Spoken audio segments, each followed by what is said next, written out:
Hi YouTube, Valley Girl 5678 here, Brooklyn's craziest Swiftie, and it's time for my review of the new Soccer Mommy album, Sometimes Forever.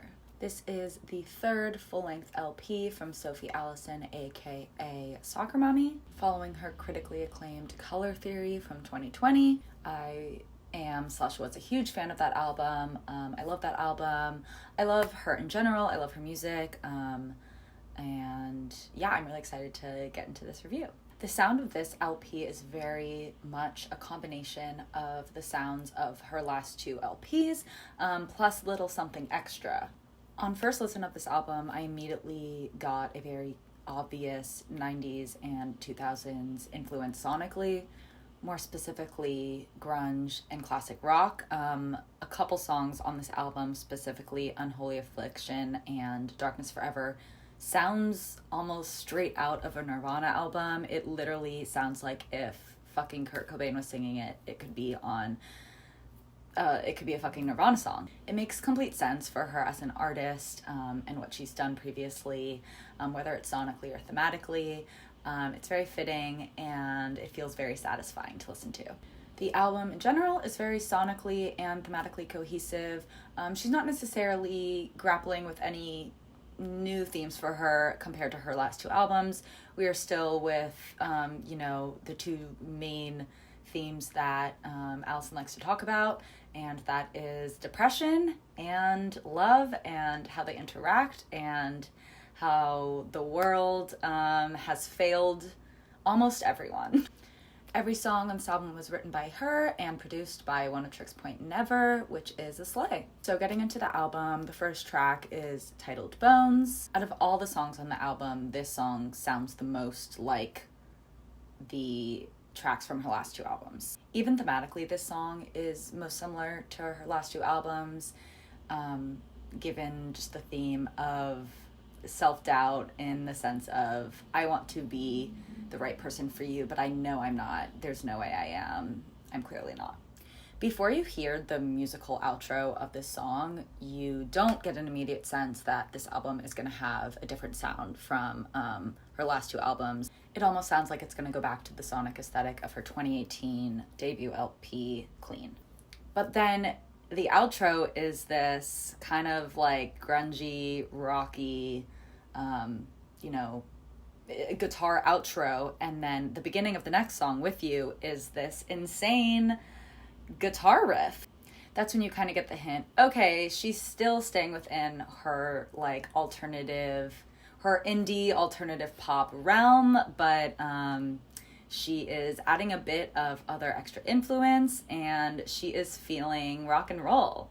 Soccer Mommy's feeling rock and roll. Track 3, Unholy Affliction, is by far the most Nirvana-esque sounding song, the grungiest song, definitely the most poetic song as well.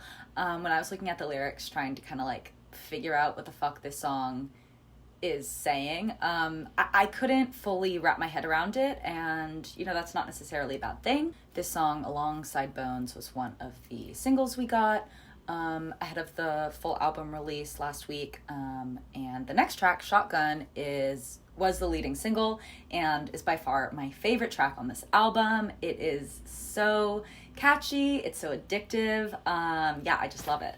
Shotgun stays with the themes of the first two songs. She found someone who makes her feel completely high without the negative side effects that, for example, she says uppers can give her.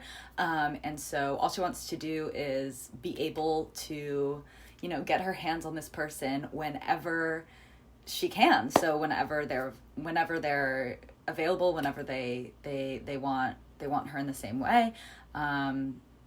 The chorus, I'm a bullet in a shotgun waiting to sound. It's pretty smart. It's pretty straightforward. The chorus of the song, I think, represents what Soccer Mommy does best, combining an addictive melody, a super relatable theme, and an incredible longing vocal performance, a very vulnerable vocal performance, makes for just a chorus that you can't get enough of, you want to keep listening to. It's very easy for me to get sick of albums and songs. Like, I don't often re-listen to a song over and over again, or if I listen to an album, like restart it from the beginning.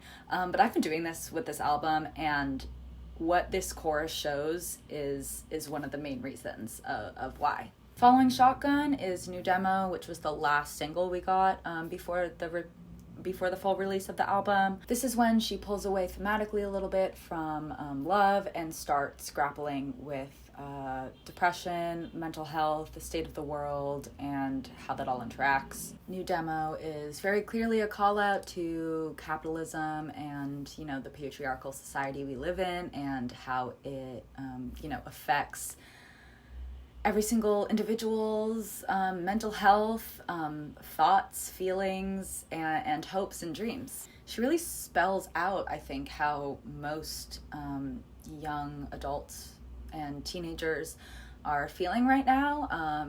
Very hopeless. We want to feel hope, but it seems like we've been shown time and time again that we can't have it. Because you'll just be disappointed. The following song, Darkness Forever, is a bit more about her inner turmoil with her mental health and how it, is almost something that she's just accepted about herself as a person and about her life, that she is always going to be deeply depressed no matter how much she tries to fix it or, heal herself, whether it's with SSRIs or meditation or whatever. Mental health treatment in America has failed her, like it has many others, and she's really just like spelling that out in this song. What's also really great about this track is there's an obvious Sylvia Plath call out, and a lot of the first verse and the final verse, or outro, whatever you want to call it, is clearly, using Sylvia Plath's suicide as a metaphor, or just, using it as a way to relate with her own feelings about depression. Like I mentioned previously, this is the other track on this album that is so obviously grungy. Notably, the musical bridge that turns into the musical outro. It's a super angry electric guitar moment that feels so fitting with her vocal performance and, just the like lyrical themes of this track. It's just super satisfying. It's very cathartic to listen to this song, especially if you're someone who has these feelings as well. The themes from this song kind of continue into the next song, Don't Ask Me. She feels super out of control of her own mental state, so she's basically saying like, don't ask me, I'm not even in control of this. There's no way I can, give valid advice or, help or whatever. I can't even help myself. The next three tracks, Fire in the Driveway, Following Eyes, and Feel It All the Time, the themes are not as, succinct as it's been throughout the first half of the album. Most of the same themes that I've been talking about are here within these tracks, but they're kind of just approached in a different way. Fire in the Driveway being about how this person that she loves deeply literally burns her emotionally, but she doesn't necessarily want to do the same thing to them back because she loves them so much. Following Eyes, it seems like she's kind of using the, more of a narrative storytelling approach to talk about depression and, darkness. And then Feel It All the Time, she's just saying again, like, I'm depressed as fuck all the time, and I'm quite hopeless in it, and I don't have faith in ever getting out of it. Still, the last track is definitely the chillest track sonically. It is my favorite track lyrically. She ties in pretty much everything she's covered in this album.